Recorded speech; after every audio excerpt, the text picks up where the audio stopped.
Colosenses 2, comenzando en el versículo 6, y dice así: Por tanto, de la manera que habéis recibido al Señor Jesucristo, andad en Él, arraigados y sobreedificados en Él y confirmados en la fe, así como habéis sido enseñados, abundando en acciones de gracias. Oremos una vez más para la predicación de la palabra. Padre, seguimos delante de tu presencia en esta mañana, Señor. Gracias, Padre, por permitirnos ver y escuchar de cómo tú estás obrando en el corazón de otros hermanos en la fe, animándolos para ir a llevar tu palabra a las naciones, Señor, al pueblo de Honduras, Padre. Y como nuestro hermano Heriberto compartió, Señor, todos somos llamados a llevar tu palabra. Todos somos misioneros. La cuestión es no si lo somos, sino dónde lo somos, dónde tú nos estás llamando. Pero, Padre, reconocemos lo que vemos aquí, que antes de aún servirte, necesitamos entender lo que es estar en ti, habitar en ti, andar de la mano contigo, Señor. Entonces, mientras estudiamos esta palabra esta mañana, pedimos que tu Espíritu Santo nos guíe, Señor. Ablande nuestros corazones, anímalos por medio de tu palabra, Señor, y usa tu palabra para edificar a tu pueblo, Señor. Y desde ya pedimos que si hay alguien que no te conoce aquí, Señor, que al escuchar tu evangelio tú lo utilices para convencerlo de su necesidad para salvación, y que esa salvación se puede hallar en tu Hijo Jesucristo. En su nombre oramos. Amén y amén. Se pueden sentar, hermanos. En el 2019, yo me enteré, salió por las redes sociales y diferentes avenidas, que un pastor que fue muy bien conocido, un pastor famoso, ¿verdad? Él anunció que iba a dejar a su esposa y que iba a dejar a la iglesia. Y cuando yo digo que fue un pastor reconocido, esto fue un hombre que escribió varios libros, ese fue un hombre que hablaba en conferencias. Eso fue un hombre que fue pastor de una iglesia de cientos y cientos de miembros. Él escribía en la parte de atrás de libros de otros pastores, buscaban su consejo a este hombre. Y sin embargo anunció en el 2019 su apostasía, que ya no creía en Dios. Entonces se puede imaginar lo difícil que fue para muchos escuchar eso, ver a este hombre que tenía tanta influencia anunciar que ya no creía en el Señor. Para muchas personas esto los puede llevar, ¿verdad?, a sentir confusión, a sentir temor ellos mismos. Pero la realidad es que cuando escuchamos de esto, lo primero que debemos hacer como pueblo de Dios es orar. Es orar por ese hermano, es orar por esa hermana y pedir al Señor que los ponga en el corazón a arrepentirse, ¿verdad? Si nos acordamos de Pedro, ¿qué hizo Pedro? Pedro negó al Señor 3 veces, pero halló perdón.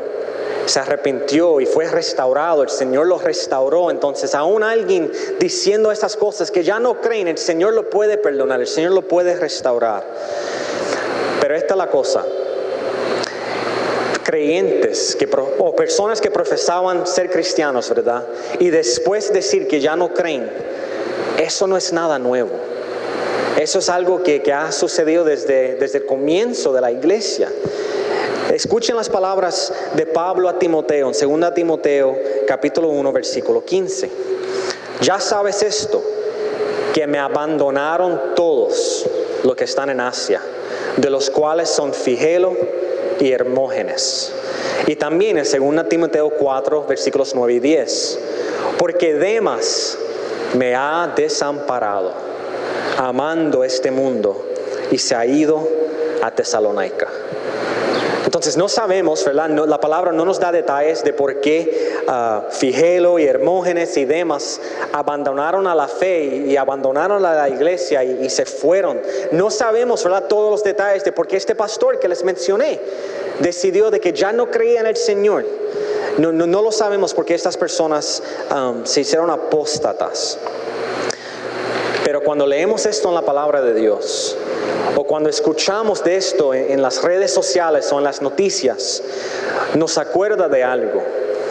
Nos acuerda de que no hay ninguna persona, aunque aparenta ser maduro, aunque aparenta ser fiel, aunque lleva años en el evangelio, aunque sea pastor, no hay ni una persona que es inmune a caer en este tipo de pecado, a darse cuenta un día de que ya se ha desviado de los caminos del Señor, que se ha desviado de Cristo y de su iglesia y de la fe. Entonces, que quede algo claro aquí, y lo he dicho anteriormente y lo quiero decir ahora. Aquí en Grace, como bautista y en esta iglesia en específico, creemos en la doctrina de la perseverancia de los santos.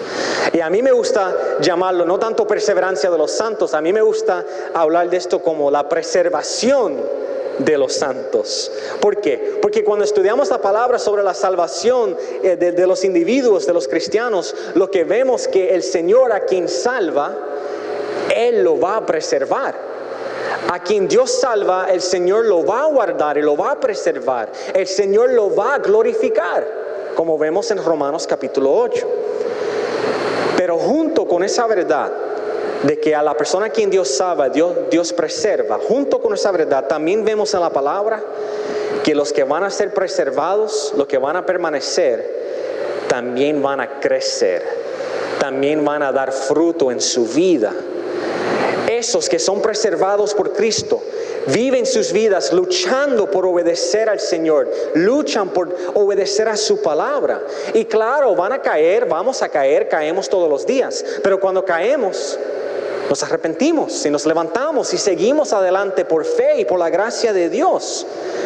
Entonces el que Dios preserva no es que es perfecto, no es que está sin pecado, pero entiende que solo hay una dirección: en adelante.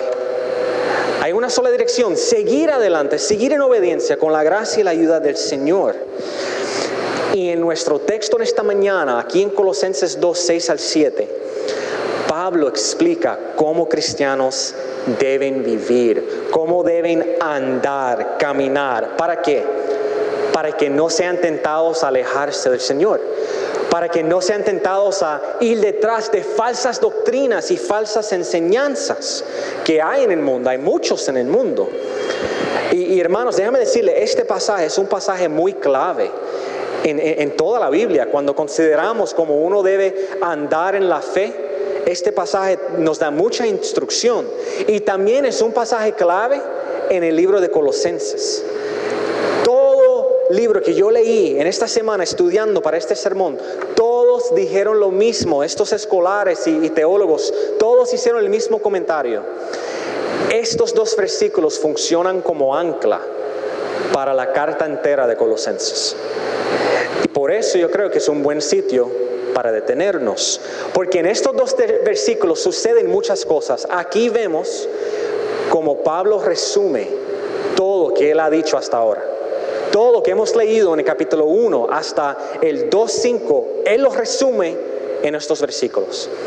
También vamos a ver cómo Él utiliza estos dos versículos para crear el fundamento, para poner la piedra angular de su argumento en contra de los falsos maestros. Y eso lo vamos a ver más adelante en el capítulo 2, del 8 al 23. Y también aquí en este pasaje vemos como Pablo está poniendo un fundamento para animar a los cristianos a seguir en obediencia. Y eso lo vamos a ver en el capítulo 3, del 1 al 4, versículo 1. Y por terminar, también en estos dos versículos, hay mucho aquí, es el primer imperativo que vemos en la carta de Colosenses. ¿Qué es un imperativo? Básicamente es algo que los cristianos tienen que hacer. Es algo que se espera, que se demanda de todo creyente. Aquí vemos el primero. No había imperativos hasta este versículo, hasta este pasaje. Entonces vamos a mirar con cuidado este pasaje que es ancla para este libro, esta carta a los Colosenses. Y Dios mediante, cuando volvemos a finales de agosto al libro de Colosenses, vamos a ver cómo este pasaje ayuda a Pablo en su argumento y cómo ayuda a Pablo para animar a los creyentes en obediencia. Y aquí realmente, hermanos, hay un punto central. Y cuando uno lo lee es bastante claro, ¿verdad? ¿Qué es lo que Pablo está diciendo aquí? Que de la manera que habéis recibido al Señor Jesucristo, es la manera en que debes andar en Él.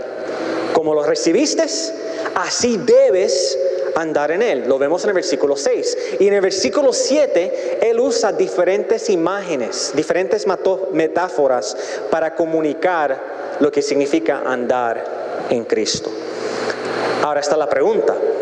Si se supone que nosotros andemos en Cristo como lo hemos recibido, pues necesitamos entender algo. ¿Cómo fue que recibimos a Cristo? Necesito entender cómo lo recibí para así andar en Él, andar de acuerdo a eso. Y ese es el primer punto en esta mañana. Recibimos a Cristo por gracia, por medio de la fe. Recibimos a Cristo por gracia y por medio de la fe. Pablo, él fue quien enseñó a Epafras sobre Jesús. Él fue el que evangelizó a Epafras. Y Epafras fue quien plantó la iglesia en Colosa. Entonces, por esto, Pablo estaba bastante seguro sobre lo que los colosenses fueron enseñados, lo que ellos recibieron. Él tenía bastante certeza de que ellos recibieron sana doctrina. Ellos recibieron buena doctrina. Y por lo tanto, Pablo sabía que ellos entendían que la salvación es por gracia. Porque eso mismo enseña Pablo. Eso mismo es lo que vemos en las cartas de Pablo en el resto del Nuevo Testamento. ¿Y qué quiere decir gracia? Básicamente que la salvación es regalo de Dios. Es un regalo del Señor. Muchas veces, lamentablemente, cuando alguien piensa en ser salvo, cuando piensa en la salvación y de ir al cielo y de estar bien con el Señor, lo primero que viene a la mente es ¿qué tengo que hacer? ¿Qué debo hacer para esto? ¿Cómo logro esto, verdad? Si alguien está pensando en salvación, pues algo tengo que hacer. O quizás piensan, pues claro que soy salvo porque soy buena persona. Soy buena persona, no hago nada malo a las personas. Pero eso es lo mismo, están pensando en qué, en lo que han hecho y lo que no han hecho. Soy buena persona, por eso sé que soy salvo. ¿Qué debo hacer para ser salvo? ¿Qué lista de mandatos tengo que obedecer para ganarme la salvación? ¿Cómo debo vivir para ganarme la salvación? Pero para entender la salvación, como se ve en la Biblia, necesitamos pensar en términos de vida y muerte. Me explico. O somos espiritualmente vivos o somos espiritualmente muertos. Ni los colosenses, ni ningún cristiano en su vida antes de conocer a Cristo pensaron un día, yo creo que hoy voy a buscar de Dios. Yo creo que hoy voy a empezar a leer la Biblia para buscar de Dios a ver si me salvo. Nosotros no pensábamos así porque estábamos muertos en nuestros pecados, estábamos ciegos espiritualmente. No podíamos pensar así porque estábamos separados del Señor. Estábamos ciegos en nuestros delitos y pecados, hijos de desobediencia, como vemos en Efesios capítulo 2. Nosotros no buscábamos de Dios. Estábamos muertos, ciegos, sin poder escuchar ni ver. Pero hubo un momento en la vida de cada persona que es creyente, hubo un momento donde Dios comenzó a obrar. Dios comenzó a tocar, comenzó a obrar en tu corazón, o comenzó a obrar en nuestras mentes y permitió que pudiéramos escuchar el Evangelio, sea por una predicación, sea por medio de leer la Biblia, sea por una estación de radio, como me pasó a mí. Fue escuchando una estación de radio que el Señor me convenció de pecado y me salvé. Pero hubo un momento en nuestras vidas que el Señor nos permitió escuchar el Evangelio. ¿Y qué pasó en ese momento? Bueno, nos pasó lo mismo que vemos en Hechos capítulo 11, versículo 18, Filipenses capítulo 1, versículo 29, 2 Timoteo capítulo 2, versículo 25. En todos esos pasajes, y hay más, vemos que es el Señor quien otorga fe, quien nos lleva a la vida. Es el Señor quien otorga fe, que nos lleva al arrepentimiento y a la vida. O para usar un pasaje bíblico, acuérdense, estábamos nosotros muertos espiritualmente. ¿Un muerto se puede revivir? Claro que no. Necesita un doctor, necesita un médico que le haga ¿qué? Un muerto no se puede revivir. Nosotros estábamos muertos, pero Dios, que es rico en misericordia, por su gran amor con que nos amó, aun estando nosotros muertos en pecados, nos dio vida juntamente con Cristo, por gracia sois salvos. Efesios 2, versículos 4 y 5. Aun estando muerto, Dios nos dio vida. Dios nos levantó, nos dio vida espiritual, nos dio un corazón de carne. Por gracia sois salvos. Entonces nosotros que somos cristianos aquí, hermanos, en un momento de nuestras vidas el Señor fue quien nos dio ojos para ver, oídos para oír. Fue el Señor quien quitó nuestro corazón de piedra y nos dio un corazón de carne. Y así nos permitió poder ver a Cristo por lo glorioso que Él es y recibirlo, aceptarlo. Los colosenses recibieron a Cristo de la misma forma. Fue por gracia.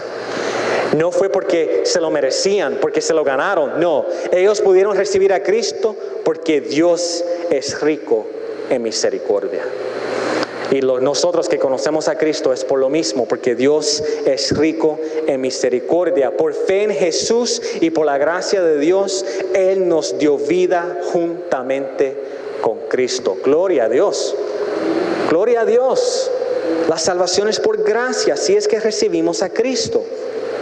Y vean que parece que Pablo sabía que iban a llegar personas a decir: yo creo en Jesús, yo creo que Jesús vivió, yo creo que Él es real, pero aunque creen en que Jesús vivió, no creen en lo que dice la Biblia de Jesús. No creen en lo que dice la palabra de Dios sobre Jesús. Porque mira cómo Pablo describe a Jesús. Mira cómo él habla de Jesús. Él es muy claro en quién los colosenses recibieron. De nuevo, confiando de que ellos fueron bien enseñados por Epafras. Mira cómo describe a Jesús. ¿Cómo le llama él? Al Señor Jesucristo. Al Señor Jesucristo. Cada palabra ahí tiene un significado. Cristo. ¿Qué significa Cristo? Esa palabra nos acuerda de que Jesús es el Mesías prometido. Es una forma de recordarle a los colosenses y a todos los creyentes que Él era el prometido y es el prometido de Dios que iba a venir a rescatar a su pueblo. Él es el siervo que sufrió, como vemos en Isaías 53. Él es quien va a aplastar la cabeza de serpiente, como vemos en Génesis 3:15. Él es el gran pastor que va a recoger a sus ovejas para amarlos y bendecirlos y cuidarlos, como vemos en Ezequiel 34:11. Él es el Cristo. Y Jesús, el nombre Jesús, ¿de qué nos acuerda eso? Bueno, se llama Jesús porque tuvo padres quien le dio el nombre Jesús. Fue hombre. Fue Dios y es Dios, pero también es completamente hombre. Nació de una mujer y es el hombre quien vivió aquí en la tierra y sanó a los enfermos, quien rescató a los que estaban endemoniados y los libró, quien levantó a Lázaro de la tumba.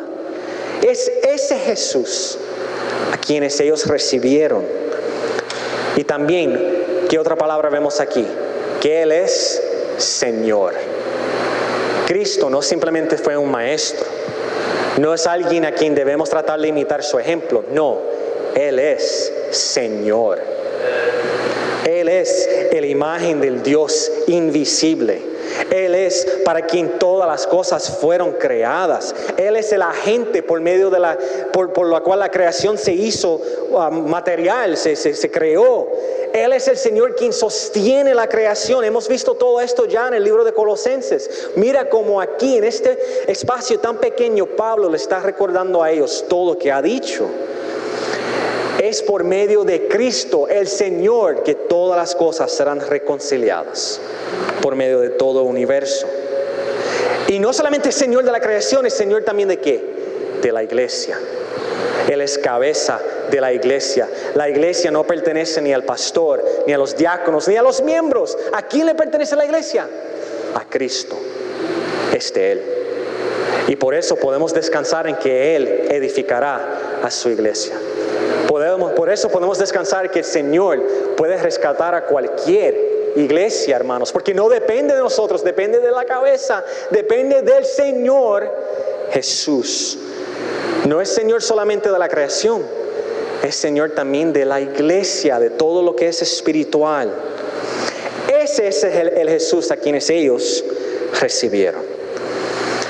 Y ese es el Jesús a quien nosotros recibimos, los que somos salvos. Y vean conmigo, piensen en este momento, ¿qué se recibió? ¿Doctrinas? ¿Enseñanzas? ¿Doctrina bautista? Lo que se recibe, hermanos, es una persona, un individuo, Jesucristo. No una lista de mandatos, no un libro de doctrinas, no doctrina bautista. De nuevo, lo que recibimos es una persona. Nosotros somos salvados, hermanos, no por doctrina.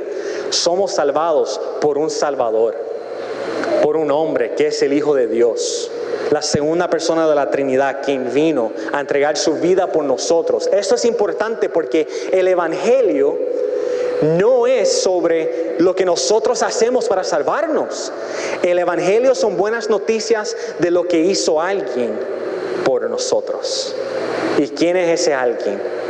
Jesucristo, Dios hombre, la segunda persona de la Trinidad. Y si me conocen ya, ustedes saben que para mí es muy importante la doctrina. La doctrina saludable es importantísimo. Yo no quiero minimizar eso, pero al final del día la doctrina no salva a nadie. Lo que nos salva es Jesucristo. Es nuestra fe en Él y lo que Él ha hecho por nosotros en la cruz de Calvario. Es creer que Él murió por nuestros pecados y Él sufrió la ira de Dios en nuestro lugar y se levantó de la tumba para así darnos vida juntamente con Él. La doctrina viene con el tiempo, pero la salvación es por medio de una persona. Es por medio del Hijo de Dios, el creador y sustentor de todas las cosas. En otras palabras, es por medio del Jesús de quien leemos en la Biblia. ¿Por qué le digo eso? Porque de nuevo hay muchos que creen o dicen que creen en Jesús, pero no creen en lo que dice la Biblia de Jesús. ¿Sabían ustedes que los mormones dicen que creen en Jesucristo? Los testigos de Jehová dicen que creen en Jesucristo. Hasta los musulmanes te van a decir que creen que Jesucristo vivió, pero no creen lo que dice la Biblia de Jesucristo. Entonces el Jesucristo en lo cual ellos creen no es el Jesucristo verdadero, no es el Jesucristo de la palabra. El Jesucristo en lo cual ellos creen no es el Jesucristo quien nos puede salvar. Es el Jesucristo verdadero de lo cual leemos y estudiamos en la palabra, quien salva. Y necesitamos por lo tanto entender quién es Él, para así recibirlo. Él es el Hijo de Dios, la imagen del Dios invisible, la segunda persona de la Trinidad, el que puede rescatar a cualquiera que se arrepiente de su pecado y pone su fe en Él. Esas otras religiones no la adoran. ¿Por qué? Porque no creen ni entienden realmente quién es Él. Y por eso no la adoran, no lo conocen. Entonces, al otro lado de esa moneda, ¿quién nos comunica eso a nosotros, hermanos, como aplicación en esta mañana? Que cuando nosotros llegamos a los pies de Cristo, es porque el Espíritu Santo nos ha dado entendimiento de quién realmente es Él. Nos abrió nuestros ojos a ver quién es Cristo, que Él es el Hijo de Dios, que Él es el Salvador, Él es quien vino a rescatarnos y redimirnos. Y Él es Señor. Y si Él es Señor, ¿qué quiere decir? Ya yo no soy el jefe de mi vida. Si realmente Él es Señor, ya uno no es quien manda. ¿Quién manda? El Señor. El Señor. Nosotros, cuando llegamos a los pies de Jesús, debemos anhelar y pedir al Señor que nos ayude a vivir ya no para nosotros mismos, sino vivir para Él. Porque reconocemos que Él es Señor. No solamente de todas las cosas de la creación de la iglesia, pero nuestro Señor personal, quien nos rescató a nosotros por medio de la fe y por su gracia. Entonces su gloria se convierte en nuestra meta. La meta por la cual vivimos nuestra vida es para llevarle gloria a Él. Su misión de llevar la palabra a las naciones se convierte en nuestra prioridad.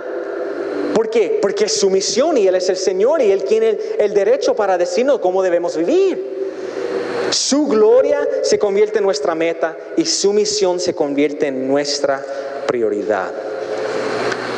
De nuevo, creemos estas cosas porque creemos en el Jesús de la palabra de Dios. Creemos en el Jesús de lo cual habla la Biblia. Y ese fue el Jesús quienes recibieron los colosenses. Entonces, los colosenses, al recibir a ese Jesús, recibir al Mesías, son llamados a andar en Él. Así como lo recibieron, que fue por fe, por gracia, así tienen que andar en ellos. Y así tenemos que andar todos nosotros también. Esto es un imperativo. Esto, en otras palabras, no es opcional. Así como lo recibimos, así somos andar en Él. Entonces, antes de ir al próximo punto, ¿verdad? Quiero parar aquí rápido para decir lo que tengo escrito decir.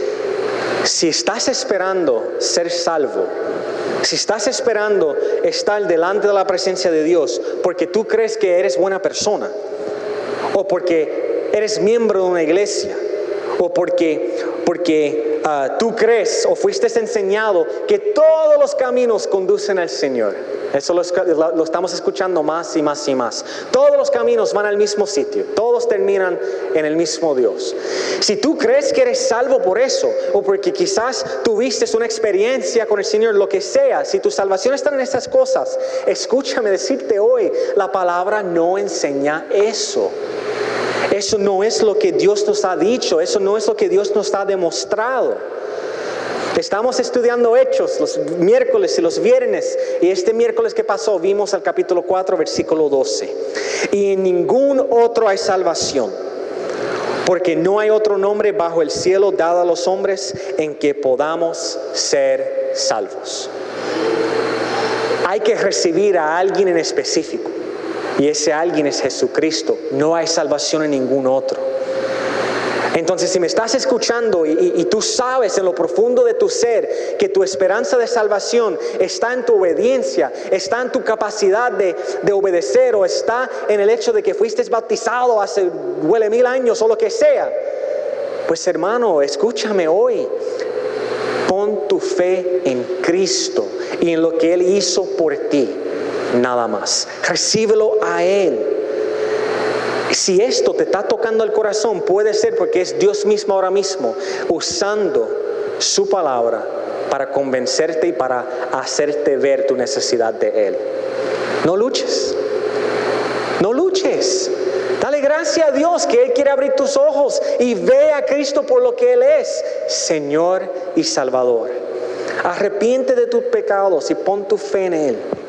Recíbelo y por su gracia comienza a andar en obediencia a Él hoy. Pero no es porque te estás tratando de ganar tu salvación, es porque eres de Él ya. Y eso nos lleva al segundo punto, el último punto en esta mañana. Caminamos en Cristo por fe y con acción de gracias. Andamos en Cristo por fe con acción de gracias. El que ha leído la Biblia, aunque sea un poquito, has visto que los cristianos, los que estamos en Cristo, se supone que con el tiempo nosotros demos fruto. Con el tiempo vamos a crecer en nuestra fe, en nuestro andar espiritual. Y una de las formas en la cual la Biblia habla de esto es que nosotros se supone que caminemos, que andemos. ¿Qué comunica eso? Movimiento, ¿verdad? Andar, comunica progreso, movernos hacia adelante. Pero vean cómo se supone que nosotros debemos andar. ¿Qué vemos aquí en el versículo 6? Andamos, caminamos, en otras palabras, crecemos como cristianos, ¿cómo? En Él. En Él. Lo recibimos a Él, por fe somos unidos a Cristo y después andamos, obedecemos, caminamos en Él. Suena sencillo, ¿verdad? Recibimos a Cristo por fe, por la fe somos unidos a Él, y una vez estamos en Cristo, somos salvos, somos llamados a caminar y vivir nuestras vidas en Él. Ahora, Pero ¿qué significa eso? Ayúdame a entender eso. Eso es lo que hace Pablo aquí. En el versículo 7, él da unos ejemplos de lo que quiere comunicar con esto. Versículo 7, mira lo que dice: arraigados y sobreedificados en él, y confirmados en la fe, así como habéis sido enseñados. Estas palabras traen diferentes imágenes a nuestras mentes. Arraigados. ¿Qué trae a nuestra mente arraigados? Las plantas, ¿verdad? Un árbol, algo que tiene raíces.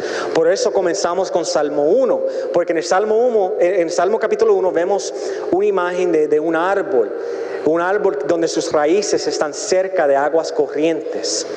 ¿Y qué leímos sobre ese árbol? Esa persona que está pegado a Cristo, que da fruto en su tiempo, su hoja no cae y todo lo que hace prosperará. Está en Cristo, pegado a Cristo, y por lo tanto da fruto. Esa es la imagen que Pablo está pintando aquí, que nosotros cuando vivimos nuestras vidas, la vivimos con el entendimiento que estamos en Cristo, pegados a Él. Y lo otro, habla aquí de qué, de ser edificados. ¿Qué nos hace pensar eso? Una estructura, ¿verdad? Algo que está siendo edificado, una estructura o una torre o lo que sea. Una estructura crece con el tiempo, pero ¿cuál es el fundamento? ¿Edificados en qué? De nuevo, en Él, en Cristo. Él es el fundamento de la estructura. Él es el fundamento de esa torre que va a ir creciendo con el tiempo. El punto que Pablo está haciendo aquí es que cuando nosotros llegamos a los pies de Cristo, cuando nosotros ponemos nuestra fe en Él y somos salvos, no comenzamos ahí y después le damos la espalda a Jesús para crecer. No, llegamos a los pies de Jesús y ahí nos quedamos aferrándonos a Él en fe, nos quedamos ahí agarrándonos de su palabra y de su misericordia, de su gracia. Nos quedamos pegaditos a Él, no nos alejamos de Jesús en busca de verdades espirituales más profundas. Somos salvos por Él y andamos y crecemos por fe en Él. Piensa en esto conmigo. Un árbol se planta a sí mismo. ¿Has visto un árbol con una pala para después meterse en el roto? No. Un edificio se edifica él mismo. No. Alguien tiene que plantarlo. Alguien tiene que edificarlo. Pablo le está recordando a los colosenses que una vez ellos recibieron a Jesús por fe y que son salvos por fe, también necesitan tener fe para creer que Él los va a edificar, que Él los va a ayudar a crecer, que Él lo va a ir perfeccionando día tras día tras día, que poco a poco Él los confirmará en la fe. O como vemos que Él va a terminar la obra que comenzó en ellos.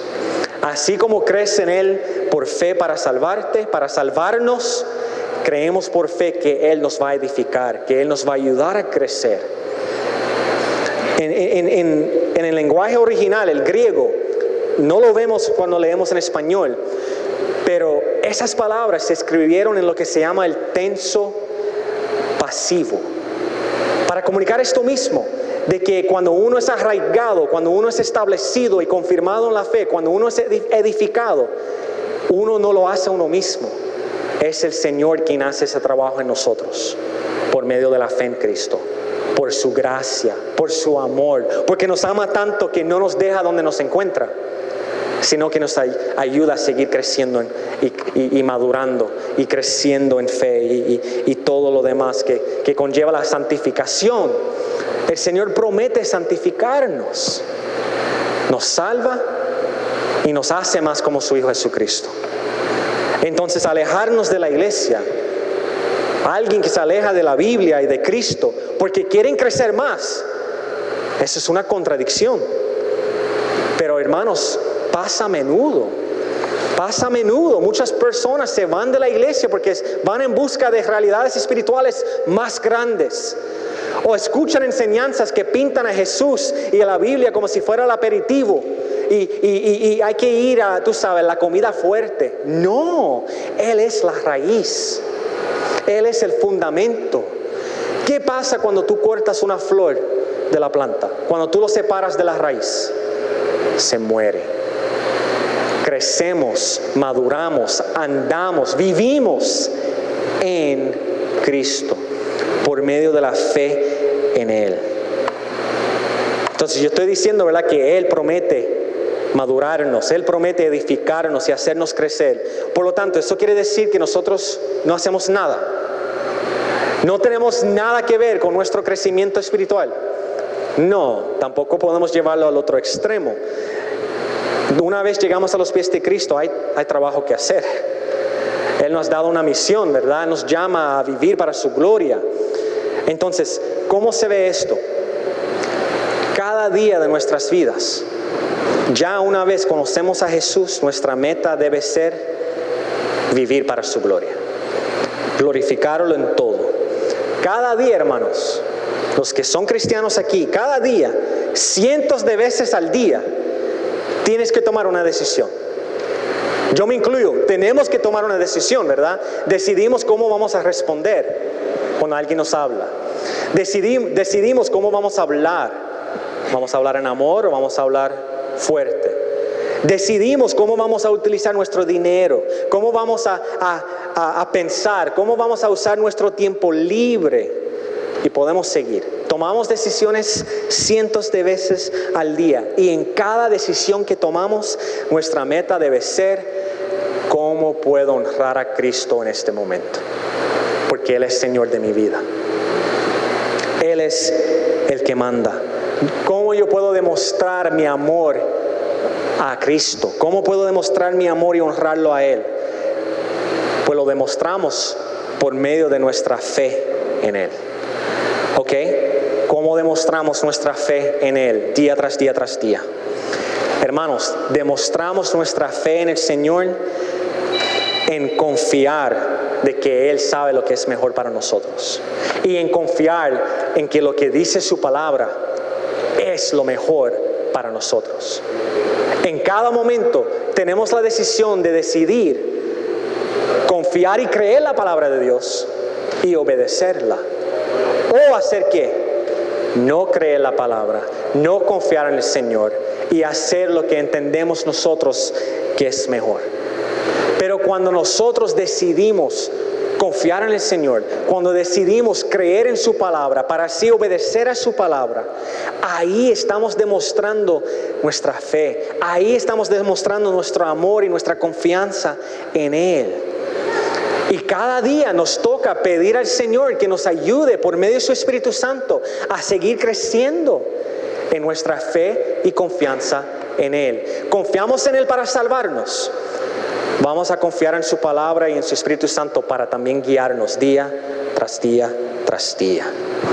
Pero vean que el motivo de la obediencia en ese momento es que no ganar la salvación, es agradarlo a Él, porque entendemos que ya estamos en Él. Nos salvó por gracia, entonces por amor queremos obedecerle. Y para terminar, vean la actitud con la cual debemos hacer esto. ¿Cómo lo debemos hacer? ¿Cómo termina Pablo el pasaje? Abundando en acciones de gracia. Uno de los pastores que leí se llama Richard Chin, y estoy de acuerdo con él aquí. Él dice que Pablo añadió esto aquí porque acciones de gracias, dar gracias, es un fruto del Espíritu y es un fruto de crecimiento en nosotros. Pablo ya habló de lo importante que es dar fruto, lo vimos en Colosenses capítulo 1. Parece que aquí le está recordando a los colosenses que si un cristiano está en Cristo, permaneciendo en Cristo, y está poco a poco creciendo, madurando en la fe, entonces ese cristiano abundará en acciones de gracia. Entonces aquí está la pregunta: ¿eres una persona que frecuentemente das gracias a Dios? ¿O eres alguien que siempre hay queja en sus labios? ¿O eres como yo, Y hay de los dos en nuestras vidas. Es una lucha tener la perspectiva correcta. Pero ¿cuál es la meta? Ser alguien que en su vida, sus labios, hay una abundancia de acciones de gracia. Y yo sé que conocemos a esas personas en nuestras vidas que todo lo que sale es queja. El vaso siempre está a mitad vacío. Nunca está a mitad lleno. Nunca. Puede pasar todo bien y lo único en que se fija es lo negativo que sucedió. Somos llamados a no ser así, sino a reconocer que tenemos mucha razón por lo cual dar gracias a Dios. Y si sabes que tú eres así, hermano o hermana, sabes que te pasas quejándote, pues mira, arrepiéntete. Arrepiéntete y pida al Señor que te ayude a vivir con gratitud. Ya, déjalo en el pasado. Vamos a arrepentirnos y vamos a dar gracias a Dios. ¿Y tenemos por qué dar gracias a Dios? Claro que sí. ¿Cuál es la primera razón? Nos salvó. Nos amó tanto que no nos dejó muertos en nuestro pecado, sino que nos dio vida juntamente con Cristo. Y cuando vivimos con acción de gracia en nuestros labios, cuando tenemos esa mentalidad, eso también nos ayuda, nos guarda a no caer en falsas doctrinas. ¿Saben por qué? Piénsalo. Si estás agradecido por todo lo que Cristo ha hecho por ti, no vas a buscar ni paz, ni gozo, ni sentirte lleno en falsas doctrinas. Porque entiendes y estás agradecido por lo que Cristo ha hecho por ti. Tu corazón abunda de gracia para Él. Y eso es suficiente, eso nos llena. En eso hay gozo para nosotros. Entonces, tanto la salvación como el crecimiento, hermanos, es por gracia y es por fe en Cristo. Y por nuestra salvación y por lo que Cristo ha hecho por nosotros, tenemos muchas razones para dar gracias al Señor. Así que mirando hacia adelante, pensando en nuestra vida para así andar en Cristo, para seguir caminando en la fe, vamos a orar como oró Pablo. Efesios 3, 18 y 19. Vamos a orar para la capacidad de tener corazones más grandes y mentes más grandes para que seamos capaces de comprender con todos los santos cuál sea la anchura, la longitud, la profundidad y la altura, y de conocer el amor de Cristo. Y mira esto, el amor de Cristo que excede todo conocimiento, para que seamos llenos de toda la plenitud de Dios. ¿Escucharon eso? El amor de Cristo que excede todo conocimiento. En otras palabras, podemos llevar una eternidad meditando en el Evangelio, meditando en la palabra de Dios, meditando y creciendo en Cristo. Y como quiera no vamos a poder comprender el amor de Dios hacia nosotros.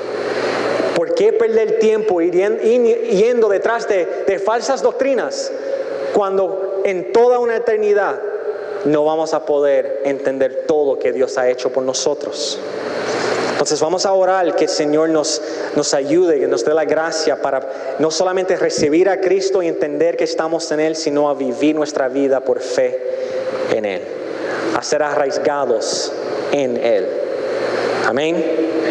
Amén. Vamos a orar, hermanos. Padre, una vez más te damos gracias por este día. Damos gracias por tu palabra, te damos gracias por el Evangelio, Señor, por lo cual somos salvos y perdonados, Señor.